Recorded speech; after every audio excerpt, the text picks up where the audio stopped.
Hey folks, in this video we are going to learn how to send a Slack message using Google Sheets. So we are going to be building an environment where we will be extracting data from a Google Sheet and sending it to Slack. This is a level 2 tutorial which builds on my level 1 lesson that taught us how to just send a Slack message. Today's lesson is going to require that you have a Slack workspace that you have administrative privileges on so that you can generate tokens using the API. If you don't currently have a Slack workspace, you can spin one up rather easily. I'll be working out of this workspace that I've called Bridgety Development that I just created using Slack, which is totally free. Our lesson is going to require us to build 2 custom functions. The first will teach us how to collect the most recent row from a Google Sheet. The second function will allow us to use a Slack webhook so that we can deliver a JSON payload.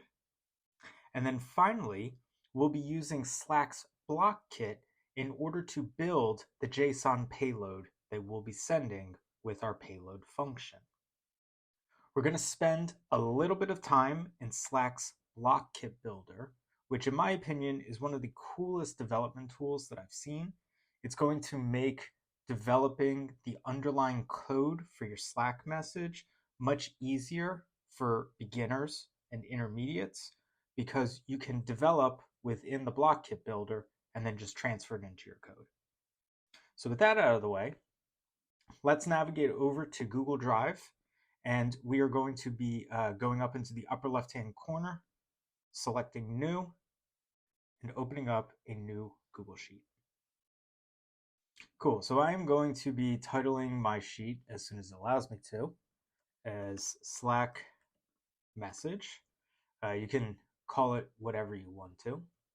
And we are going to create 3 columns. The first will be name, the second will be location, and the third will be amount. I'm going to stylize this just because that's my preference. I'm going to delete these columns over here, and I'm going to delete rows after 10. You don't have to do that, it's just my preference. So I'm just going to enter in my name, a random location, and then an amount. And I'm also going to format that amount as currency. And what we're going to do basically is we are going to write some code that is going to isolate the most recent row of data, and then we are going to be sending that data to Slack. So the idea here is that as you add new rows, new messages will be sent to Slack with those updates. We're going to go up to the extensions menu and open up AppScript.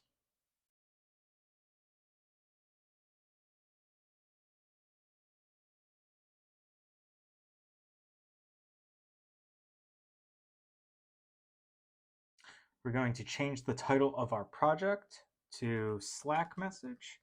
You can call this whatever you want to.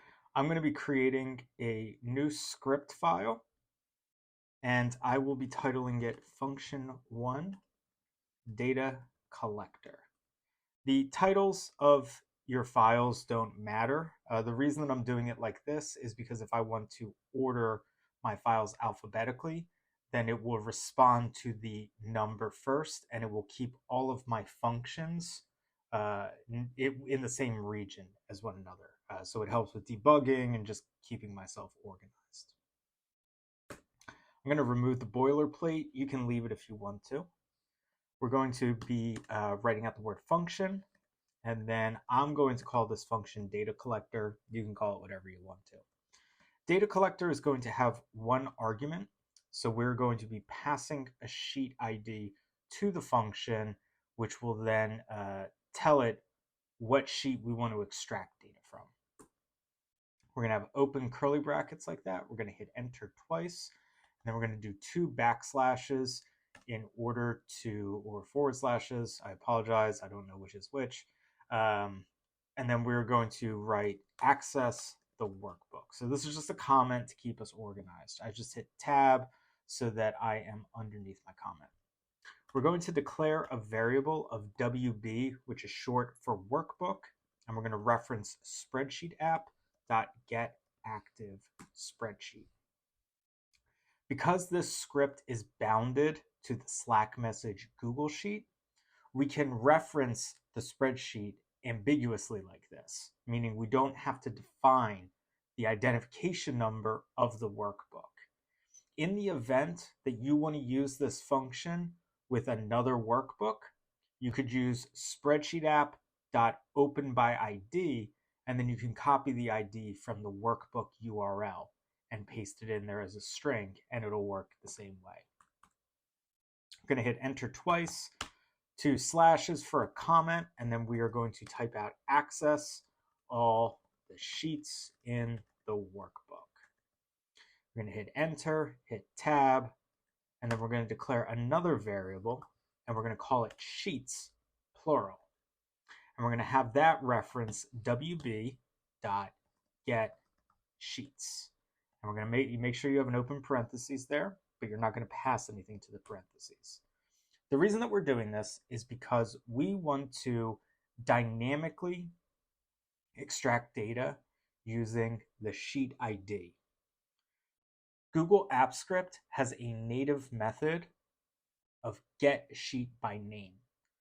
The problem, in my opinion, with that method is that if the sheet name changes, then your code breaks. If you reference the sheet ID, it won't matter what the sheet is called. The sheet ID never changes. Therefore, it's the most stable point with which to access your data.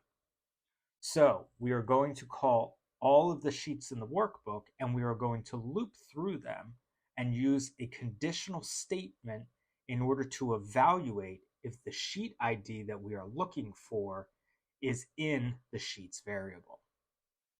So we're going to hit enter twice, add a comment, and we're going to say loop through the sheets.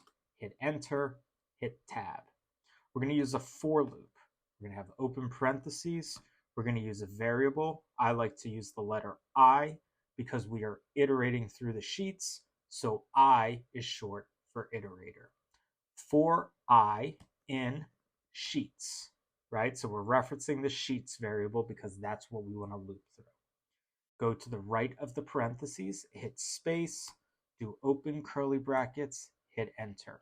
We're going to add in another comment in here, and we're going to say conditional to evaluate the sheet IDs. Hit enter and tab. We're going to use if, and we're going to say if sheets, square bracket, letter I, or whatever variable you used, dot get sheet ID, open parentheses, go to the right of the parentheses, hit space, double equal sign, sheet underscore ID, or whatever variable you entered as your input. The reason that we're doing double equal signs here is because you can see when we are declaring variables, we are defining them using equal signs. We do not want to define the sheet ID. We want to evaluate the sheet ID. Therefore, we need to use double equal signs to say if it equals, not it is. So that's the difference here. One equal sign is saying this is. Double equal signs is saying if it is. Cool. We're going to go to the right. We're going to hit space. We're going to do curly brackets again. We're going to hit enter. We're going to add one more comment, and we're going to say collect the sheet name. So if the sheet ID matches the sheet ID that we've input into our data collector function, then we want to extract the sheet name. So we're going to declare this variable of sheet name, and we're going to set that equal to sheets square bracket I dot get sheet name. We're going to have an open parentheses, and now we have a way to access the sheet name programmatically. Hit the down arrow once, and you should be next to one curly bracket. Hit the down arrow twice, and you should be close to another curly bracket. Hit enter twice, hit the left arrow twice, and then add another comment. Now we are going to access the sheet with our data. Hit enter and then tab. We're going to create another variable called datasheet, and we're going to set this to wb.getSheetByName, and we're going to have an open parentheses. We're going to pass the sheet name variable that we just declared, and now we have a sustainable, scalable way to access the sheet without being prone to error if the sheet name changes. I'm going to hit enter twice, hit the left arrow twice, and now we are going to have our return statement. So return is what the output is of your input, right? So this function is going to take an input, and then what we enter here in our return statement is what we will be getting out of it. And what we're getting out of it is extraction of our data. So we're going to hit enter, hit tab, and then we're going to type the word return. We're going to hit space. We're going to reference the datasheet variable that we just created, and we're going to enter a dot. We're going to use the getRange method. Now, getRange has 4 arguments. The first argument is the row that you want to start. The second argument is the column that you want to start. The third argument is the number of rows that you want to go. And the fourth and final argument is the number of columns you want to go. So we want to extract from our spreadsheet the most recent row. So right now we have one row of data, and it technically exists at row 2. But we're eventually going to have a third row and a fourth row and so on. So we want to dynamically reference our start row, meaning we can't hard code a value in there because that value is going to change. Fortunately, Google Apps Script has a native method called getLastRow. So we are going to reference our sheet using the datasheet variable that we just created. And then we're going to use a dot. And then we're going to say getLastRow. And what getLastRow will do is return the last row with data values. So because row 2 is the last row in this range with any value entered into a row, we'll return the number 2. If you wanted to get the maximum number of rows in the range, regardless of whether or not there's a value in there, you can use getMaxRow. But because we want to only reference rows that have data, we're going to use getLastRow. We want to begin at the first column, so we can hard code in the number 1. We're going to use a comma, and the number of rows that we want to go is also 1 because we only want one row of data because we want to send a message for the most recent row of data that we have in here. Finally, we have 2 options. Because we have 3 rows and I don't anticipate ever changing the number of rows, we could hard code the value of 3, right? Because we're going 1, 2, 3. But I like to reference things dynamically, and this is a good lesson to show you some internal logic that you can use within AppScript. So we're going to use datasheet again. We're going to hit dot, and we're going to use getLastColumn. So the same way that you have getLastRow or getMaxRow, you also have getLastColumn or getMaxColumn. The last thing that we're going to do is we're going to go to the outside of our getRange method. So you should have two parentheses here, right? You see 1 parenthesis, 2. We're going to use dot, and then I want the display values. I don't want to do any math. I just want to extract the values as they are. However, if you intend to do math on these things, right? So if you wanted to divide or multiply or add or subtract to your amount, I wouldn't recommend using getDisplayValues, because if you have any type of formatting, such as I have here, this $, special character, this period, special character, you would have to remove those special characters and convert this value into an integer or a float in the event that you want to use math on it. So if you have those intentions, then instead of using get display values, you should do get values.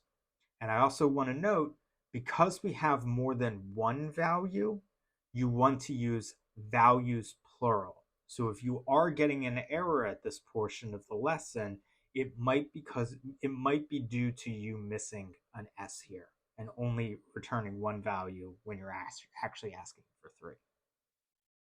Cool. So we're done developing our first function. We're now going to go back to our add file option, and we're going to add another script file. And this one is going to be function 2, send payload. I'm going to clear out my boilerplate code there. And we're going to begin by creating a function, and we're going to call it send payload. This function is also going to have one argument. So we're going to pass in payload, but you can pass in any input that you want to. We're going to have empty curly brackets, and we're going to hit enter twice. We'll hit enter twice, and we'll be on line 3. We're going to begin by writing a comment called define your webhook. So like I said, we're going to be using Slack's webhook in order to send a JSON payload to our Slack workspace. So we're going to declare a variable, and we're just going to call it webhook, and we're going to have it set equal to single quotes for now, right? So this is just an empty string. We're going to get our webhook in the third portion of the video, but for now, we just want it here, and we'll come back and we'll add in the webhook once we access the API. We're going to hit enter twice. We're going to add another comment, and we are now going to define your options. So this is the parameters of how you're going to be sending data via the URL fetch app. So we're going to define a variable called options, and we're going to have it equal to a curly bracket. We're going to hit enter. Now, before we begin this portion, I just want to mention that this is going to be case sensitive. So if you have, if you don't have capitals where they're supposed to be, or you're missing, quotes or colons or any of that type of stuff, you'll get errors. So if you are getting errors, the options portion could be an area that you need to debug. So just be very careful. I'm going to try and be as articulate as I can, and I'm going to try and go at a pace that will allow you to ensure that you're entering in what you need to make this work. So we're going to begin by doing double quotes. We will be using double quotes throughout this section, except for when we do not use any type of quotation. We're going to begin by entering the word method. We're going to go to the right of our double quotes, and we're going to enter a colon. We're going to hit space. We're going to use double quotes, and then we're going to write the word post. The reason that we're writing the word post is because we want to write data to Slack. Therefore, we are using a post request. If we wanted to receive data from Slack, then we would use a get request. We're going to go to the right of the double quotes, and we're going to enter a comma. We're going to then hit enter and use another set of double quotes. We're going to type the word content, and then we're going to use a capital T for the word type. And that's all going to be one word, content type with a capital T. We're going to go to the right of our double quotes, and we're going to enter a colon. We're going to hit space. We're going to do double quotes again, and we're going to type the word applications / JSON. We're going to go to the right of our double quotes. We're going to hit a comma. We're going to hit enter. We're going to use another set of double quotes. We're going to type the word mute and then HTTP with a capital H. We're then going to type the word exceptions with a capital E. That's plural exceptions. Mute HTTP exceptions, capital H in HTTP and capital E in exceptions. We're going to go to the right of our double quotes. We're going to enter a colon. Excuse me. We're going to enter a colon. And then we're going to pass a Boolean value of true. Because this is Boolean, it can only be true or false, and therefore it does not appear as a string. So you can just type the word true. We're going to hit comma, enter, and now we're on our final line. We're going to have another set of double quotes, and we're going to write the word payload. We're going to go to the right of the double quotes, and we're going to enter a colon, space, and then we're going to type the word JSON, and then you can see JSON shows up as a suggested option within AppScript. It's all capital letters. We're going to hit dot, and then we're going to use stringify, which is also a suggestion from Google AppScript. We're going to use parentheses, and now we're going to pass in the payload input that we will be passing through our function. Go to the right of your parentheses, hit the down button, hit enter twice, go to the right, go to the left, and now we're going to try and send we're going to try and use URL fetch app by passing our webhook and our options to the fetch method. We're also going to be using a try catch, which will allow us to manage errors in the event that they arise. So we're going to add a comment, and we're going to say try catch to send the payload. We're going to hit enter, we're going to hit tab, and we're going to type the word try. We're going to have open curly brackets, we're going to hit enter, capital URL fetch app dot fetch. Open parentheses, pass your webhook, use a comma, hit space, and then pass your options variable. Go to the right of your parentheses, hit the down arrow, then hit enter. Type the word catch. Have open, my apologies, delete those curly brackets. After catch, use open parentheses and then type the letter E. Go to the right of your parentheses and have a open curly brackets, hit enter, and then use logger, capital L dot log, open parentheses E. So if you get an error, the catch statement will then pass some logging so that you understand what happened, or at least you have an indication of what happened, and then you can go about debugging your code. We're going to save our project, and now we are going to navigate to our Slack workspace. So I'm going to be adding a channel. You don't have to do this if you don't want to, but I just want you to see how you can add a development channel or sandbox channel or whatever so that you have a space to do this stuff. So I'm going to create a channel, and I'm going to call it level 2, and that already is taken. So let's call this Google Sheets sample. We're going to hit next, and we'll have it be public for everybody in my Slack room, which is just me. And I'm going to skip adding people because, again, it's just me. We are going to go up to the Workspaces main menu up here, and you can see there's a little down arrow right here. We're going to click on that. We're going to go to Tools and Settings, and then we're going to navigate to the Administration panel, and we're going to select the Manage Apps option.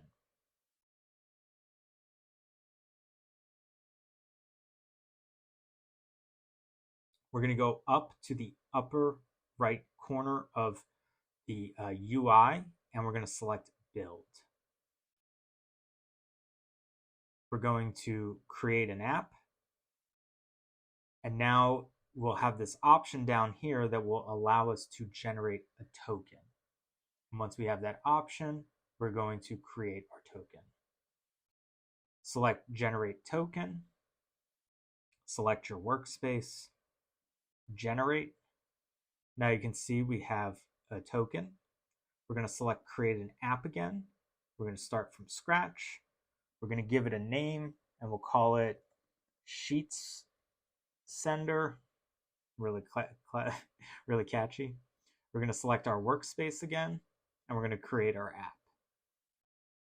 You are now going to be creating your webhook. So you can either select the option right here. There's also an option in the side menu. It doesn't matter, they'll both take you to the same space.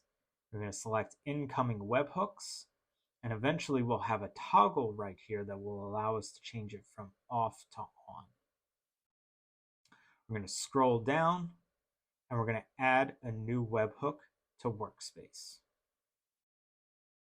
This is very similar to Google Apps Script, where basically this, you're going to pick a channel that you want to add your bot to. I'm going to select Google Sheets example, and we're going to hit allow.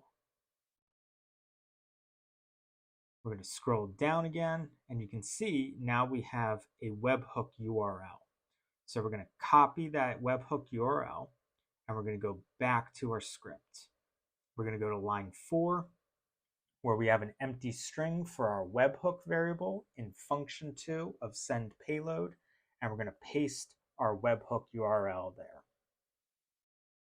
Now, I just want to take a moment to say that you should be very careful about who you give access to the webhook URL or your script file. Slack does not have any type of authorization system that will understand who's reading or writing to and from the Slack workspace. So if somebody has your webhook, then they can read and write to your workspace if they want to. I'm making this available because this workspace doesn't have anything in it. It's purely for the educational purposes of this channel. And I delete my webhooks after I'm done recording my videos. So even if you tried to use them, I don't think they would write because they don't exist anymore. And I delete the tokens and all that stuff. So just be careful about who has access to your script files. I develop in isolation. So when I am doing this type of stuff, I have Google's authorization protocols that limit visibility into my stuff. Some people I've seen use the user properties within in the project settings in order to limit direct visibility in the script file.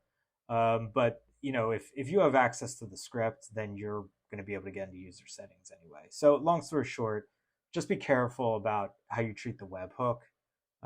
You're probably fine, but just have some strategies in mind. And if you do develop with APIs and all that type of stuff, and you are watching this video and you get to this point, please leave comments down below so that we all benefit from your knowledge and any suggestions you might have.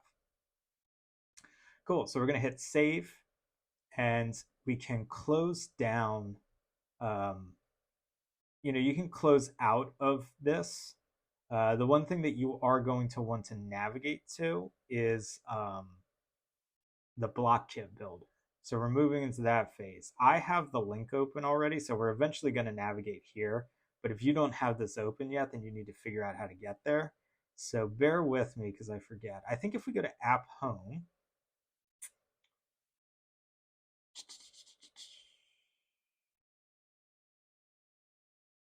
no, that didn't do it. Okay, let's go up to documentation.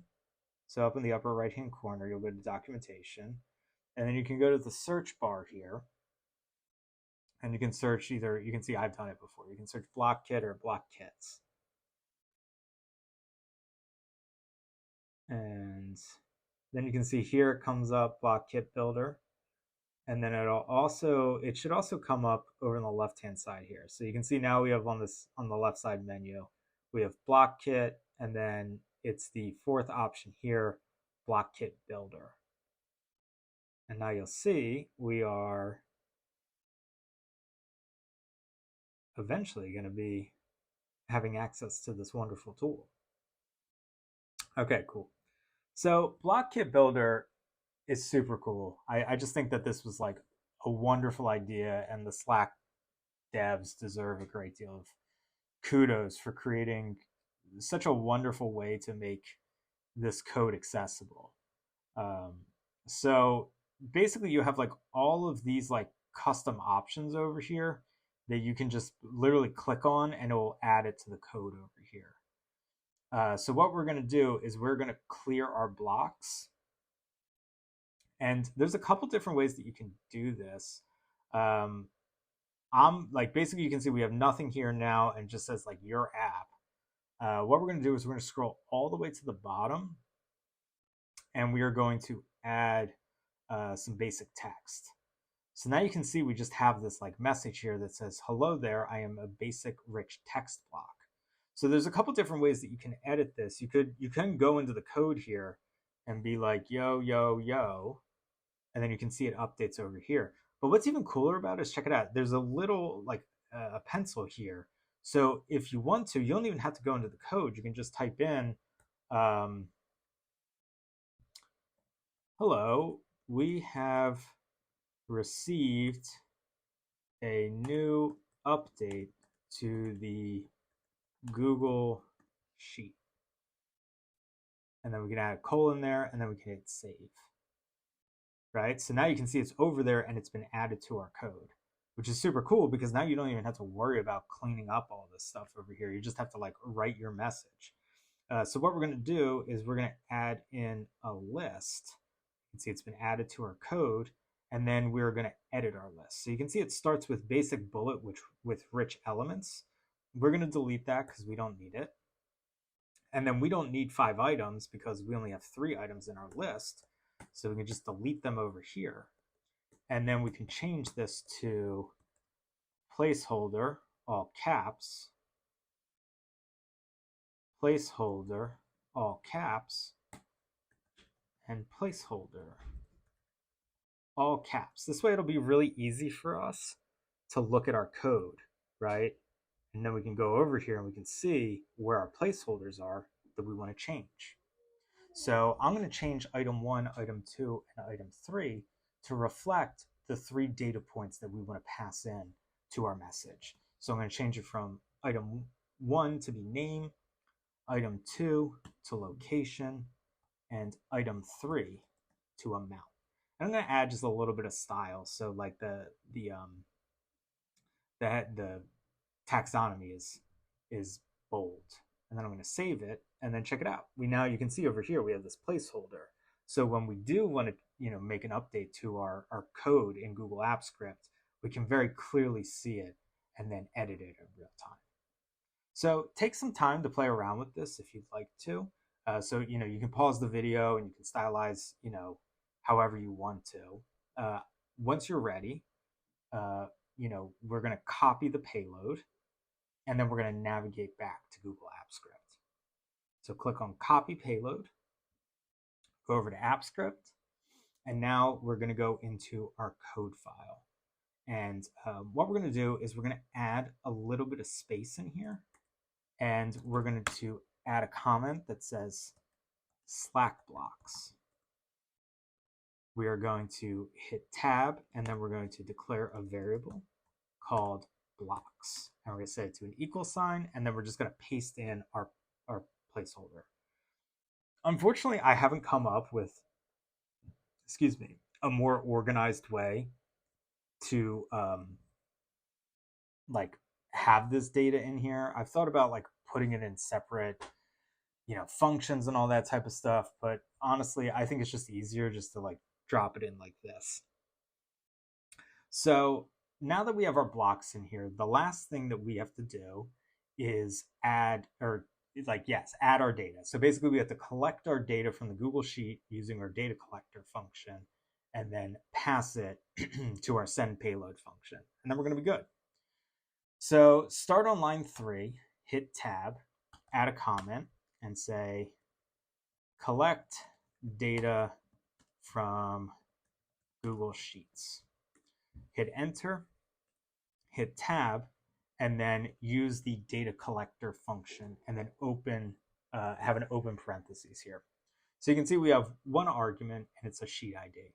So we're going to go back to our Google Sheet, and if you're using sheet 1 like I am, like if you're just doing this from a brand new spreadsheet, it's going to be a sheet ID of 0.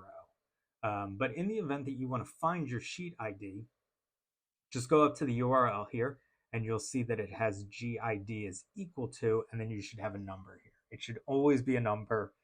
I've never seen one with letters in it. Copy that number and then go back to your script file. So I'm just going to type in 0. And what I'm going to do, so you can see what we're going to do, is we're going to logger.log. Oh, you know what? I apologize. We're going to do this a little bit differently. Let's actually call this something. So let's do var values. So we'll call var values is equal to data collector. And then we're going to log out values. We're going to save our project. And then this should be called my function. We're going to run it. And then it's going to ask us for permissions so that it can read and write to our Google Sheet. So we're going to select our profile. We're going to go to advanced. And we're going to go to Slack message. The only reason that says unsafe is because Google has not verified this application, but it is perfectly safe. Now what you'll see here is we are getting Matt, Texas, and then our dollar amount. It's wonderful.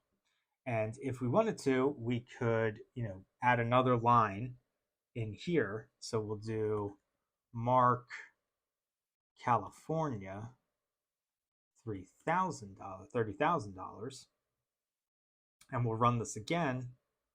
And then check it out. We're now pulling in the most recent values in there. So in the event that we want to pass these values to our Slack app, we are going to reference the 3 points in the array. So the way that you work with arrays, and if you want to, I have other videos about this, is using the points in the array. So if I just wanted to get Mark, I would use values square bracket 0, 0. So 2 square brackets like this. If we hit run on this, we're going to get Mark back. If we wanted to get the location, we would change the second 0 to 1. And then if we wanted the amount, we would change it to 2. So this is like effectively cell reference, but with a data array. The reason that we're using zeros as the start point, so the reason that Mark is 0, 0 is because the first arrays are 0 indexed, which means that the first value is always 0. So because we only have one row of data, it's 0. So the first value is, you can think of it as the quote unquote row, but arrays don't actually have rows. But for the purposes of visualization, the first thing is 0. So Mark is 0, 0, California is 0, 1, and the 30,000 is 0, 2.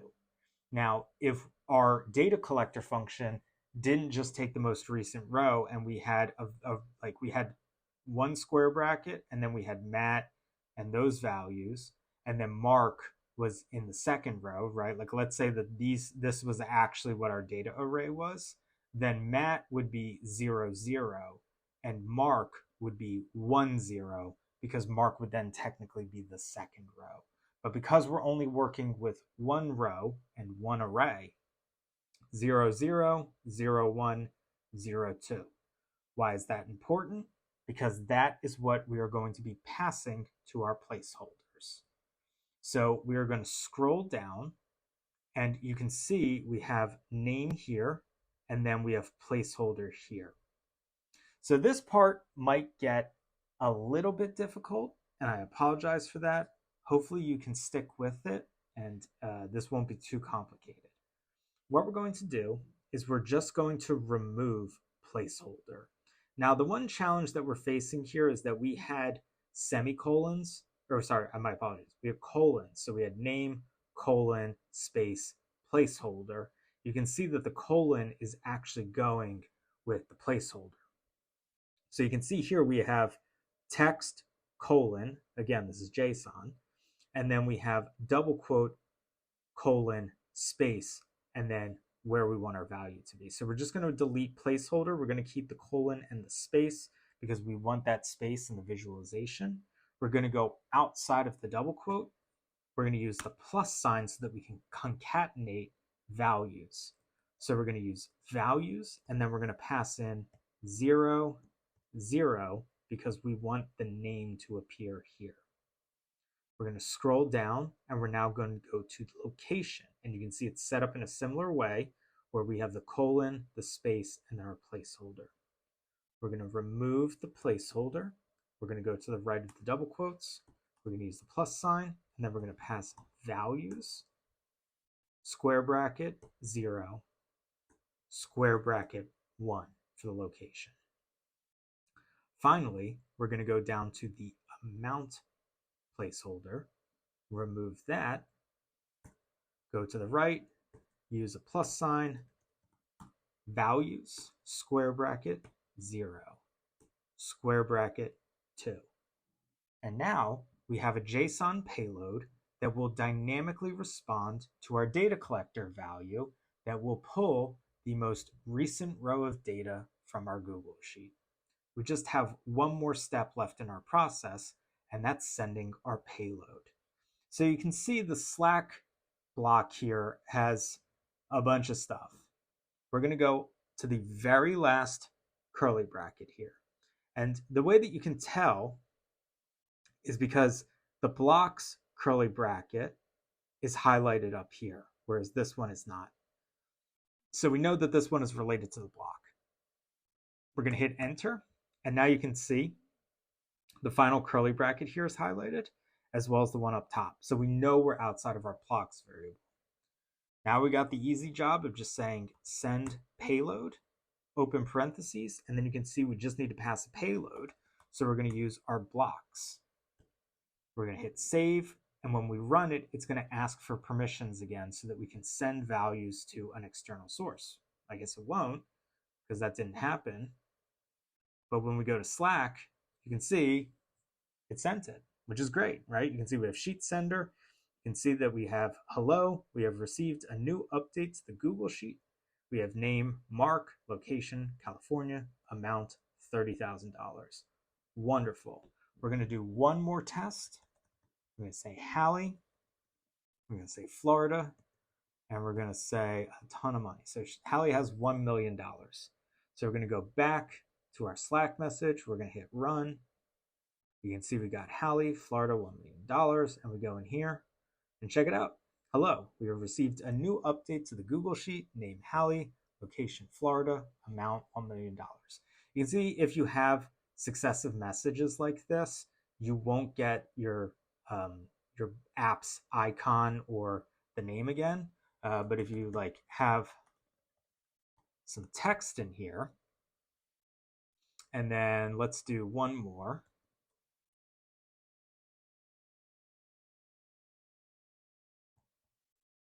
And we'll send this one. You can see it pops up again. So today we learned how to send a Slack message using Google Sheets. We built two custom functions. One, the data collector function, which extracts the most recent row, or rather the last row of data from a Google Sheet. Then we built the send payload function that allowed us to use Slack API's webhook in order to deliver a JSON payload to a Slack workspace. Finally, we learned how to use Slack's block kit builder in order to develop a custom message so that we can deliver data to a Slack workspace. I hope you found this lesson helpful. The reason that I decided to structure level 1 and level 2 this way is because level 2 was a bit more complicated than level 1. And I'm envisioning level 3 to be a video that builds on top of level 2 and uses a Google form so that when new values are entered into the form, your workspace is uploaded with the results. If you have other suggestions for how you would like to use Slack for data extraction, data collection, data visualization, data reporting, I'd love to hear it. I've been hearing from a lot of you in the comments section. You've been emailing me. It's been wonderful. Please keep that up. I love hearing from you. It's been a wonderful opportunity to connect with some of you, and I hope we'll continue to do it. Anyway, I hope you enjoyed this video, and I hope you will check out the next one.